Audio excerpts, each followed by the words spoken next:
Поисковый отряд «Связь времен» отправляется в Карелию в экспедицию по розыску захоронений времен Великой Отечественной. Организация студентов существует более 11 лет. За это время ребята подняли останки более 200 солдат, установлены имена 10 воинов.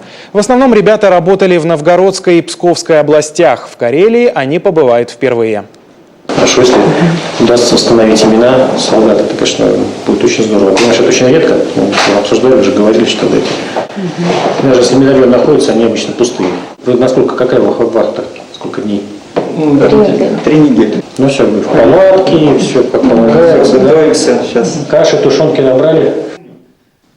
В этом году проект отряда «Связь времен» стал одним из победителей конкурса «Молодежный грант». Активисты планируют открыть клуб «Каскад», который будет круглый год заниматься патриотическим воспитанием молодежи. На выигранные деньги поисковики уже закупили учебное оружие для будущих занятий, а также металлоискатель для более успешных раскопок.